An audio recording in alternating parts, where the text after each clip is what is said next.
be reached. Hugo Bashega, BBC News, Jerusalem. Well, let's pick up on some of those points in Hugo's report there with Chris Doyle, who is the director of the Council for Arab-British Understanding. It feels like this is hopeful. There's a sense of momentum as outlined by my colleague Hugo Bashega there. But given that we are seeing right now parts of Gaza City still being targeted by Israel, and that's despite Donald Trump saying that he wants Israel to stop with the attacks, how hopeful should we be? Kasia, talking to Palestinians over the last day, it's hard for them to know what to feel. Are they entitled to experience a little bit of hope? On the one hand, Israel's yet to cease its military operations, its brutal bombings, the assault on Gaza City, the largest urban area in Gaza, the famine that has hit most of Gaza, imposed by Israel, it still continues. The genocide continues, such as the UN defines it.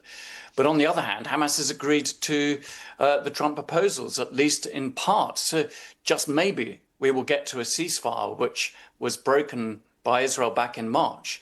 Maybe there will be the injection of life-saving aid, food, water, and medicines into Gaza at the sort of scale that's necessary. And maybe we'll see the release of hostages, the Israeli hostages and the Palestinian detainees, those who've been held by Israel without trial. We can just but hope.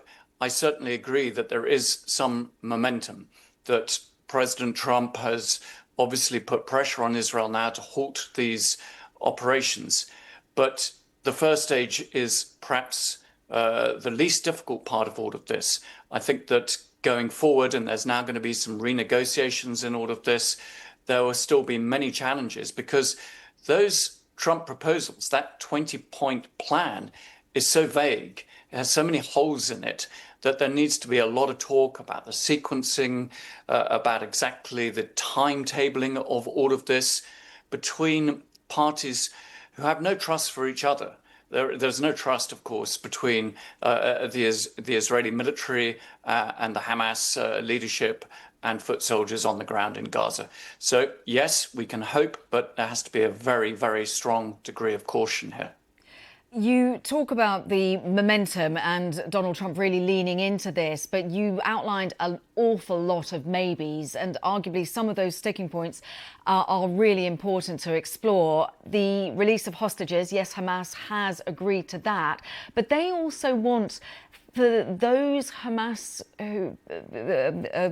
fighters who were involved in the 7th of October attacks, they want them to be released. And arguably, that's something that Israel will simply not accept.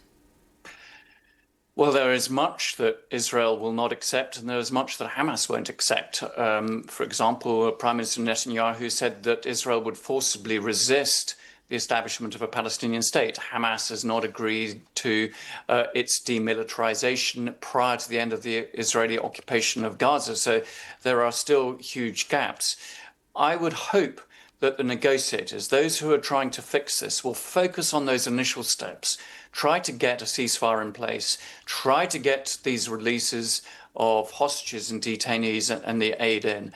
Maybe then that will create a better climate in which some of these rather tougher issues can get addressed.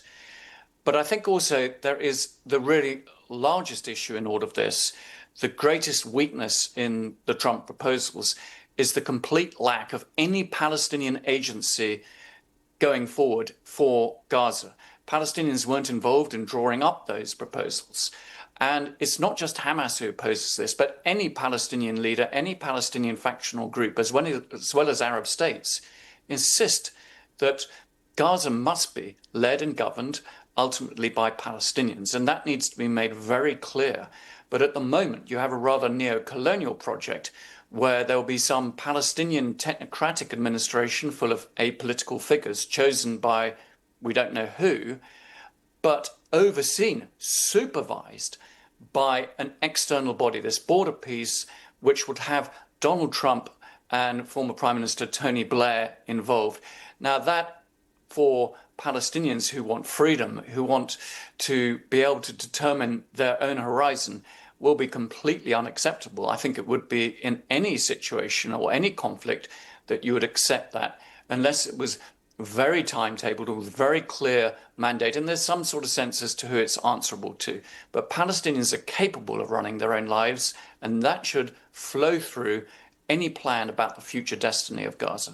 So what would you suggest for a governance mechanism system over Gaza? You, of course, mentioned the idea of the former UK Prime Minister Tony Blair having involvement. How do you see it working out? And I just wonder also, with the fact that Jared Kushner is now joining Steve Witkoff, Donald Trump's envoy to the Middle East, joining in those talks that will be taking place in Egypt. What does that mean? Does it mean that potentially Jared Kushner, who was, of course, instrumental in the Abraham Accords in Trump's first administration, that he'll have more weight than Steve Witkoff?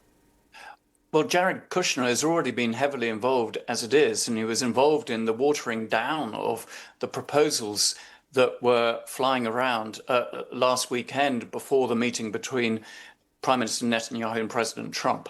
And Jared Kushner, I remind you, was somebody who said that the Palestinians, this is going back to 2018, the Palestinians weren't capable of ruling themselves. So I think there are some question marks as to exactly, how credible a figure Kushner is. But let's have a look at this. I think you asked me who should rule. Palestinians must rule in Gaza. Now, there's various ways of doing it. That technocratic, apolitical body should have a degree of sovereign control.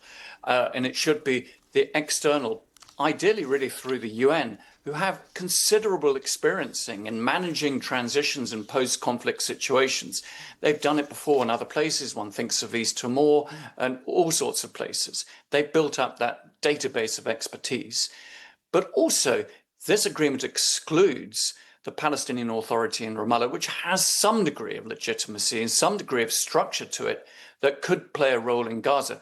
But this runs against the ambitions and program of the Israeli government that doesn't want to see Gaza and the West Bank united in one Palestinian political entity, a state, and they're trying to make sure that that divide between Gaza and the West Bank persists.